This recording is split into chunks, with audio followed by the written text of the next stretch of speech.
பல இடங்களில் பல நலத்திட்டங்களை அறிவிப்பதாக கூறி விளம்பரப்படுத்திக் கொண்டிருக்கிறார்.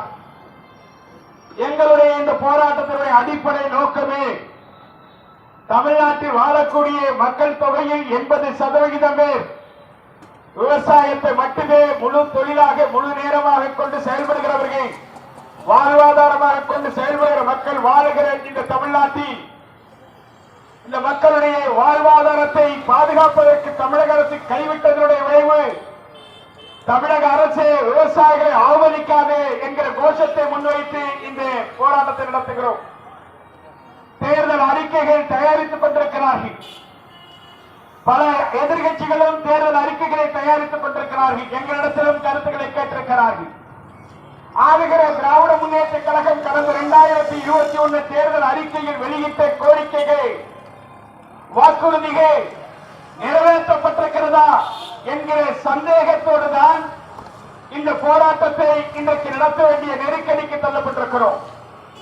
இன்றைக்கு புதிய புதிய அறிவிப்புகளை திமுக முதலமைச்சர் மாண்புமிகு மு.க. ஸ்டாலின் அவர்கள் வெளியிட்டுக் கொண்டே இருக்கிறார்கள். பட்டியல்கள் நீண்டு கொண்டே இருக்கிறது. ஆனால் கடந்த தேர்தலில் அவர்கள் கொடுத்த வாக்குறுதி நிறைவேற்றப்பட்டதா என்று கேட்டால் 5% கூட திமுக கொடுத்த வாக்குறுதிகளை விவசாயிகளுக்கு நிறைவேற்றவில்லை. இதுதான் மிகப்பெரிய வேதனை. குறிப்பாக 2021 நாங்கள் ஆட்சிக்கு வந்தால் தேசியமயமாக்கப்பட்ட வங்கிகளிலே கடன் தள்ளுபடி செய்யப்படும். நாங்கள் ஆட்சிக்கு வந்தால் நெல் குவிண்டால் ஒன்றுக்கு 2500 வழங்கப்படும். நாங்கள் ஆட்சிக்கு வந்தால் கரும்பு டன் ஒன்றுக்கு 4000 வழங்கப்படும். நாங்கள் ஆட்சிக்கு வந்தால் விவசாயிகளுடைய பிள்ளைகளுடைய கிராமப்புற மாணவர்களுடைய கல்வி கடன் தள்ளுபடி செய்யப்படும். பல்வேறு அறிவிப்புகளை வெளியிட்டார்கள். நாங்கள் ஆட்சிக்கு வந்தால் கடலிலே சென்று கலக்கக்கூடிய உபரி நீர்களை ஆறுகளிலே 1000 இடங்களில் தடுப்பணைகள் கட்டப்படும். அணைகள் ஏரிகள் தூர்வாரப்பட்டு நீர் கொள்ளளவு உயர்த்தப்படும். அனைத்து நதிகளும் தூர்வாரப்படும். இந்த வாக்குறுதி எல்லாம் திமுக அரசு கொடுத்த வாக்குறுதிகள். நான் கேட்கிறேன், விவசாயிகள் முன்னிலையில் என்று கேட்கிறேன், திமுக அரசு கொடுத்த வாக்குறுதியை நிறைவேற்றியதா? 2021 2500 ரூபாய் நெல்லுக்கு விலை கொடுத்திருந்தால் இன்றைக்கு சத்தீஸ்கரில் 3300, ஆந்திராவில் 3300, பல்வேறு மாநிலங்களில் 3300 நெல் விளைவிக்கக்கூடிய மாநிலங்களில் தமிழ்நாட்டில் இன்றைக்கு அன்றைக்கே கொடுத்திருந்தால் இங்கேயும் 3300 ரூபாய்க்கு இன்றைக்கு நெல்லை விற்பனை செய்யக்கூடிய நிலையில் இந்த விவசாயிகளுடைய வாழ்க்கை உயர்ந்திருக்கும். ஆனால் இவர்கள் ஏமாற்றிவிட்டு இந்த ஆண்டு மத்திய அரசு ஆண்டுதோறும் உயர்த்திய விலையை இந்த ஆண்டு நாங்கள் 2000 கொடுத்த வாக்குறுதி நிறைவேற்றிவிட்டோம். மோசடியான அறிவிப்புகளை வெளியிடலாமா? நாங்கள் தமிழ்நாட்டில் கொடுக்காத திட்டங்களை எல்லாம் சொல்லாத திட்டங்களை நிறைவேற்றுகிறோம். வேளாண்மைக்கு இந்த தனி பட்ஜெட் உண்மைதானா? பட்ஜெட்டில் நிறைவேற்றப்படுகிற திட்டங்கள் நிறைவேற்றுவதற்கு நிதி ஆதாரங்கள் ஒதுக்கப்பட்டிருக்கிறதா? இந்த உண்ணாவிரத போராட்டத்தை துவக்கி வைப்பதற்காக விவசாயிகள் ஒருவராக அன்றாடம் எங்களுக்காக கிடைக்கிற இடங்களில் எல்லாம் குரல் கொடுத்து வருகிற நமது திரைப்பட இயக்குனர் ஒரு விவசாயி சங்கல்பச்சாரர்கள் இங்கே வருகின்றிருக்கிறார்கள். இந்த போராட்டத்தை துவக்கி வைப்பதற்கு அவருடைய வாழ்க்கை ஒரு திரைப்பட இயக்குனர் என்று நீங்கள் போட்டலாம். ஆனால் அவருடைய வாழ்க்கையை முழுமையும் அவர் திரைப்பட வரையிலும் சாதாரண கிராமப்பகுதி மக்கள் விவசாயிகளுடைய வாழ்க்கை தரம் எந்த அளவிற்கு இருக்கிறது என்பதை வெளிப்படுத்துகிற திரைப்படங்களை எடுப்பதோடு அவருக்கு கிடைக்கிற நமது தொலைக்காட்சிகளில் கிடைக்கிற வாய்ப்புகளை எல்லாம் விவசாயிகளுடைய பிரச்சனையை அன்றாட வெளிவரத்துக்கு எடுத்துச் சொல்லுகிற மாபெரும் பணியை நமது மரியாதைக்குரிய தங்கப்பச்சார் அவர்கள் செய்து வருகிறார்கள். எனவேதான் இந்த நெருக்கடியான தேர்தல் களத்தில் நின்று கொண்டிருக்கிற இந்த நெருக்கடியான சூழலில் அவரையும் இந்த புதாரத பந்தலில் பங்கேற்று நீங்கள் துவக்க வைக்க வேண்டும் என்று நாங்கள் கேட்டோம். அதற்காக அவர் இங்கே வருகை வந்திருக்கிறார். உங்கள் அனைவரின் சார்பிலும் அவரை நாங்கள் வருகை வரவேற்பதோடு திமுக அரசு கொடுத்த வாக்குறுதிகளை நிறைவேற்றாமல் விவசாயிகள் வயிற்றில் எடுத்திருக்கிறார். பட்ஜெட்டிற்கு நிதி எங்கிருந்து வருகிறது? 1.5 லட்சம் கோடி 5 ஆண்டுகளில் வேளாண்மை துறைக்கு நாங்கள் ஒதுக்கீடு செய்திருப்பதாக சொல்கிறார்கள். இந்த 1.5 லட்சம் கோடி எந்த அடிப்படையில் நிதி ஆதாரங்கள் இந்த அரசுக்கு கிடைத்தது? எந்த திட்டங்களை நிறைவேற்றி இருக்கிறீர்கள்? பட்ஜெட்டிலே பட்டியலிட முடியுமா? வாய்சவனாக விவசாயிகளை ஏமாற்றுவதே தனது அரசியல் குறைப்பாக 5 ஆண்டு காலம் திமுக அரசு நிறைவேற்றி இருக்கிறது. என்ன கொடுமை! காவிரி டெல்டா பாதுகாக்கப்பட்ட வேளாண் மண்டலம் 25 ஆண்டு காலம் போராடி இருக்கிறோம். அனைத்து கட்சிகளும் இணைந்து போராடி இருக்கிறோம். பெற்ற உரிமை இன்றைக்கு பறிபோகிறது. திமுக அரசு கார்பரேட்டுகளை கைகூலியாக செயல்படுகிறது. இதை எப்படி அனுமதிக்க முடியும்? இதற்கு அவர்கள் சொல்லுகிறார்கள் எங்களுக்கு கூட்டணி வலிமையாக இருக்கிறது என்று. உங்களுக்கு மனித நேயம் இருக்குமேயானால், அரசியல் நாகரிகம் இருக்குமேயானால், மக்கள் ஆதரவு கூட இருக்கிறது, ஆகவே நாங்கள் வெற்றி பெறுவோம் என்று சொல்வதற்கு திமுக முதலமைச்சர் தலைவர் மு.க. ஸ்டாலின் அவர்களுக்கு துணிவு இருக்கிறதா? நான் கேட்கிறேன், மக்களுக்கான ஆட்சி நடத்துகிறோம், மக்கள் துணையோடு நாங்கள் ஆட்சி அமைப்போம் சொல்ல முடியுமா? உங்களுடைய திட்டங்களை மக்களிடத்தில் பயன்படுத்துவார்கள் சொல்லி வாக்கு கேட்பதற்கு உங்களுக்கு துணிவு இருக்கிறதா? நேற்றைக்கு ஒரு ஊடகத்தில் இணையதளத்தில் ஒரு பதிவிட்டிருக்கிறார்கள். என்ன பதிவிட்டிருக்கிறார்கள் தெரியுமா? தயவு செய்து யாரும் தேனாம்பட்டு பக்கம் சென்று விடார்கள், உங்களை அழைத்து ஒரு சீட்டு கொடுத்து எலெக்ஷனில் நிற்க வைத்து விடுவார்கள். இணையதளத்தில் பரவுகிறது. இதுதான் தமிழ்நாட்டினுடைய அரசியல் நாகரிகமா? இதுதான் தமிழ்நாட்டில் இன்றைக்கு அரங்கேறிக் கொண்டிருக்கிற மக்களுக்கான திட்டங்களா? இலவசங்கள் என்கிற வேறு மக்களை சுரண்டுகிற, வாழ்க்கையை அழிக்கிற, உழைப்பை சுரண்டுகிற ஒரு மோசமான நடவடிக்கை. நீண்ட கால தொலைநோக்கு திட்டங்கள், நீங்கள் கொடுத்த வாக்குறுதிகள் நிறைவேற்றப்பட்டிருக்கிறதா? இந்த பெண்மணி ஒருத்தர் வந்திருக்கிறார். திருவண்ணாமலை மாவட்டத்தில் பட்டறை கிராமத்தில் இருந்து வந்திருக்கிறார். அவருக்கு 2 ஏக்கர் நிலம் இருக்கிறது. அவருடைய மாமனார், அவருடைய மகன், இவருடைய மாமனாருக்கு நிலம் சென்னையில கூலிக்கு வேலை செய்து கொண்டிருக்கிறார். இவருடைய நிலத்தை கூட இன்றைக்கு அபகரித்து அங்கே திருவண்ணாமலை மாவட்டத்தில் என்ன பண்றியா, வெண்பாக்க ஒன்றியத்தில் பட்டறை, அதே போல பிரம்மதேசம், அந்த சீமரம், இந்த ஊராட்சிகள் திடீர்னு போற ஒருத்த தெற்கிரின்னு ஒரு கிராமம் உட்காருங்க, தெற்கிரின்னு ஒரு நிறுவனம் அந்த கிராமத்துக்குள்ள போறான். 420 ஏக்கர் பட்டா நிலம் இருக்கு, இனாம் நிலம் இருக்கு, ஏரி, கால்வாய், சாலை இருக்கு, அந்த கிராமத்துக்கான சுடுகாடு இருக்கு. இந்த 420 ஏக்கரையும் 3 கிராமத்தை அடைச்சு காம்பவுண்ட் வால் போட்டான். யாராவது கேட்டா தெற்கிரின்னு ஒரு நிறுவனத்துக்கு பட்டா போட்டு கொடுத்திருக்காங்க. நீங்களே எல்லாம் இவங்களோட பட்டாளத்தை எல்லாம் நடவு நட்டு அறுவடைக்கு தயாராகி கொண்டிருக்கிறது. ஆனால் 4 புறமும் காம்பவுண்ட் சுவர் ஏற்படுத்தியிருக்கிறார். தமிழ்நாட்டில் யார் கையில் ஆட்சி இருக்கிறது? கார்பரேட் கையில் ஆட்சி இருக்கிறதா? தமிழ்நாடு அரசு நிலவரங்களை சட்டம் 2023 அந்த சட்டம் என்ன சொல்லுகிறது? விவசாயிகளுடைய விளைநிலம் அவர்களுக்கு சொந்தமில்லை. நீங்கள் கட்டி குடி வாழுகிற குடியிருப்பு மனைகள் உங்களுக்கு சொந்தமில்லை. அந்த ஆறுகள், குளங்கள், ஏரிகள், நீர்நிலைகள் உங்களுக்கு சொந்தமில்லை. இந்த நிலங்கள் கார்பரேட்டுக்கு தேவை என்றால் உடனடியாக அபகரித்துக் கொள்ளலாம். அந்த கார்பரேட்டுகளுக்கு அந்த ஏரி, குளம், நீர்வழி பாதை தேவை என்று சொன்னால் அதை அபகரித்துக் கொள்ளலாம் என்று தமிழ்நாடு அரசு நிலவரிகளுக்கு சட்டம் 2023 கொள்கிறது. இது போல ஒரு சட்டம் உலகத்தில் எந்த நாட்டிலேயுமே கொண்டு வரப்படவில்லை. இந்தியாவில் எந்த மாநிலத்தில் கொண்டு வரப்படவில்லை. கார்பரேட்டுகளுக்கு விளைநிலங்களை அபகரித்துக் கொள்வதற்காக ஒரு சட்டத்தை கொண்டு வந்து விவசாயிகளுடைய முகவரியே தமிழ்நாட்டில் அளிக்கப்பட்டிருக்கிறது. விவசாயிகளுடைய வாழ்வாதாரமே முடக்கப்பட்டிருக்கிறது. பல இடங்களில் நமது காஞ்சிபுரம் பக்கத்தில் மேல் கதிர்பூர், கீழ்கதிர்பூர் காஞ்சிபுரம் மாநகராட்சியோட விரிவாக்க பகுதி, காஞ்சிபுரத்திற்கு மேற்கு பக்கம் இருக்கிற சுற்றுச்சாலையில் இருக்கிற பகுதி 420 ஏக்கர் 200 ஆண்டுகளாக பாரம்பரியமாக சாகுபடி செய்து வருகிறார்கள். பலருக்கு பட்டா இருக்கிறது. இனம், நிலம், அனாதீன நிலம், இந்த நிலங்கள் எல்லாம் அபகரிக்க போகிறோம் என்று அங்கே அச்சுறுத்துகிறார்கள். அவர்களும் இங்கே வந்திருக்கிறார்கள். மேல்மாவில் அச்சுறுத்துகிறார்கள், தமிழ்நாடு முழுவதும் அச்சுறுத்துகிறார்கள். காவிரி டெல்டாவுடைய நிலங்களை பிடிப்பதற்கு முன்வந்திருக்கிறார்கள். சிப்காட் என்கிற பேரில் காவிரி டெல்டா பாதுகாக்கப்பட்ட வேளாண் மண்டலம். இந்த வேளாண் மண்டலத்தில் கவுளி பூங்கா ஏற்படுத்துகிறார்கள். திமுக அரசு அடிக்கல் நாட்டி இருக்கிறது. மன்னார்குடியில்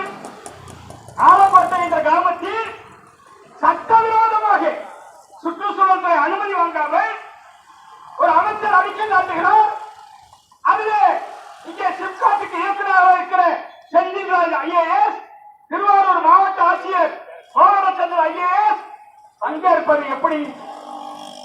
அரசு அனுமதி இல்லாமல் சட்டவிரோதமாக சென்னை சில்க்ஸ் நிறுவனம் காவிரி டெல்டாவை கொண்டு வந்து ஜவுளி பூங்கா நடத்துது. இந்த கொடுமை யாருக்காவது அரங்கேறுமா? இந்த கொடுமையை மன்னிக்க முடியுமா? உணவை உற்பத்தி செய்கிற காவிரி டெல்டாவில் யார் உங்களிடம் ஜவுளி பூங்கா கேட்டது?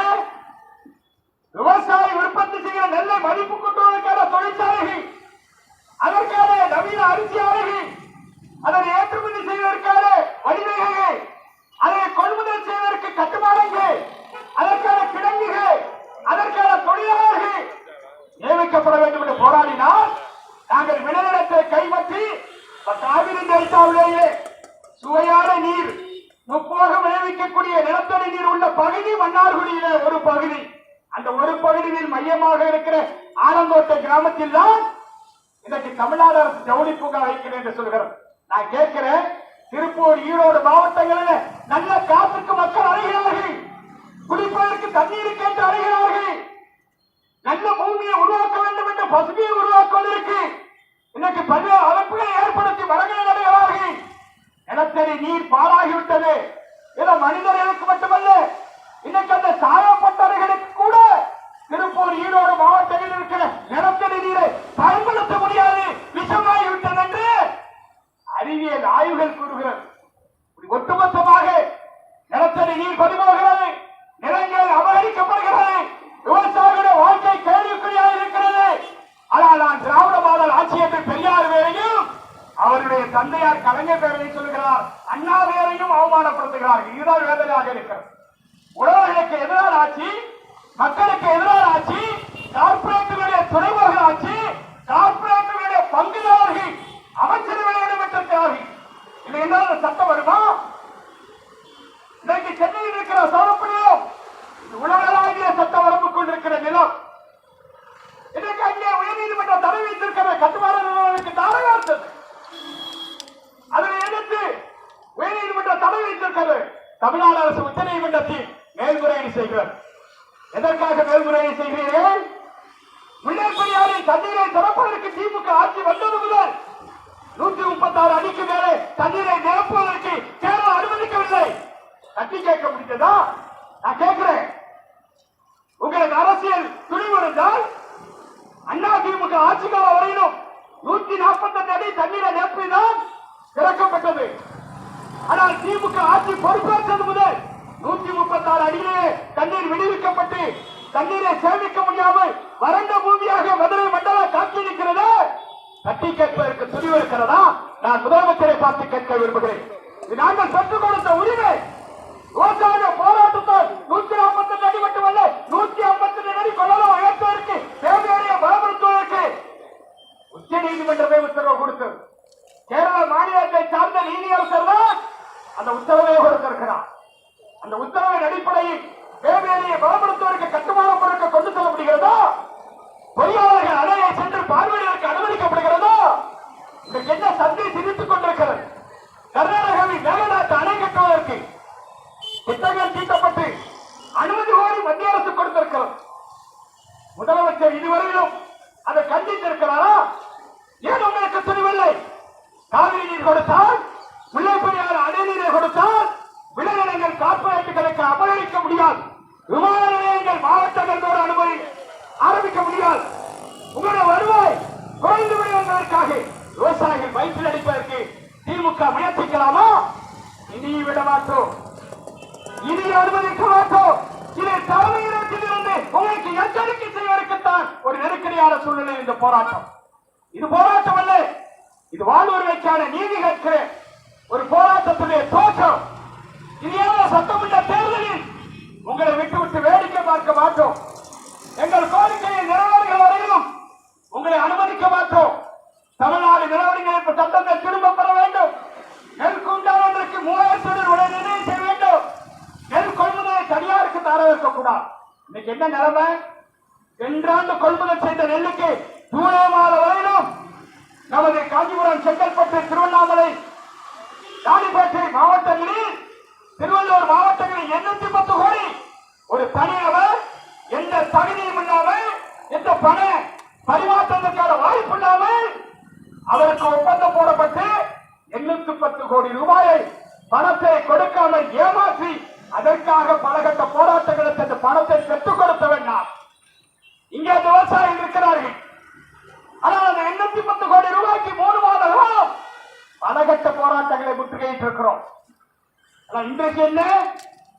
இன்றைக்கு திருவள்ளூர் மாவட்டத்தில் 1 மாத காலமாக நெல் விற்பனை செய்த விவசாயிகளுக்கு பணம் வழங்கப்படாமல் காலகடத்தப்படுகிறது. இன்றைக்கும் அங்கே 15 நேரடி நெல் கொள்முதல் நிலையங்கள் தனியாருக்கு தாரவார்க்கப்பட்டிருக்கிறது. மதுரையில் வார்க்கப்பட்டிருக்கிறது. ராமநாதபுரம் சிவகங்கையிலும் தனியாருக்கு தாரவார்க்கப்பட்டிருக்கிறது. திமுக ஆட்சி அவருடைய தந்தையாருக்கு கலைஞருக்கே துரோகம் செய்கிறார் முதலமைச்சர் மு.க.ஸ்டாலின். நான் பகிரங்கமாக குற்றம் சாட்டுகிறேன். இந்தியாவில் முதலில் பொது விநியோக திட்டத்திற்கே ஒரு பொதுத்துறை நிறுவனம் தமிழ்நாடு அரசு நுகர்பொருள் வாணிபக் கழகத்தை உருவாக்கியவர் கலைஞர். கலைஞரை பின்பற்றிதான் இந்தியா முழுவதும் பல மாநிலங்களில் தமிழ்நாடு நுகர்பொருள் வாணிபக் கழகம் கொண்டு வரப்பட்டது. 1985 முதல் தமிழ்நாட்டில் தமிழ்நாடு நுகர்பொருள் வாணிபக் கழகத்தின் மூலமாக நேரடி நெல் கொள்முதல் நிலையங்கள் அமைத்து கொள்முதல் செய்கிற முறையை கொண்டு வந்தவர் கலைஞர். நான் கேட்கிற முதலமைச்சர் மு.க.ஸ்டாலின் அவர்களே, கலைஞர் ஆட்சியை நடத்துகிறோம் என்று சொல்லுகிறீர்களே, கலைஞர் கொண்டு வந்த கொள்முதலை தனியாருக்கு தாரவார்ப்பதற்கு உங்களுக்கு யார் அனுமதி கொடுத்தது? உங்க தந்தையாருக்கு நீங்க துரோகம் இழைக்கிறீர்கள். மறுக்க முடியுமா? இது தமிழ்நாடு யாருடைய நாடு? தமிழ் மக்களுக்கான நாடு. நீங்கள் தமிழ் என்ற தமிழ் மக்களுக்கு ஆட்சி என்று சொல்லி கார்பரேட்டுகளை வடமொழிக்க செய்வதற்கு உங்கள் அமைச்சரவை சகாக்கு உங்களோடு இருந்து துரோகம் இழைக்கிறார்களே, சதி செய்கிறார்களே. ஒட்டுமொத்தமாக தமிழகத்தில் பல கிராமங்கள் அபகரிக்கப்படுகிறது. விளைநிலங்கள் பல லட்சக்கணக்கான ஹெக்டேர் விளைநிலங்கள் அபகரிக்கப்படுகிறது. ஏகடாபுரத்தில் என்ன நடந்து கொண்டிருக்கிறது? பரந்தூரில் என்ன நடந்து கொண்டிருக்கிறது? 3500 ஏக்கர் ஏரி பாசனம்.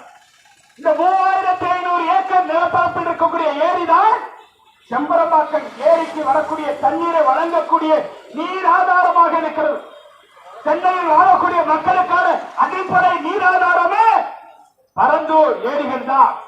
இன்னைக்கு அந்த ஏரிகளை அபகரித்து நீங்கள் விமான நிலையம் கட்டுகிறீர்களே, உங்களிடம் விமான நிலையம் கட்டது யாரு? பொதுமக்களா? நான் கேட்கிறேன். சென்னையில் பெரிய விமான நிலையம், உலக புகழ்மிக்க விமான நிலையம், அதை விரிவாக்கம் செய்வதற்கு இடங்கள் ஆக்கிரமிக்கப்பட்டு வருகிறது.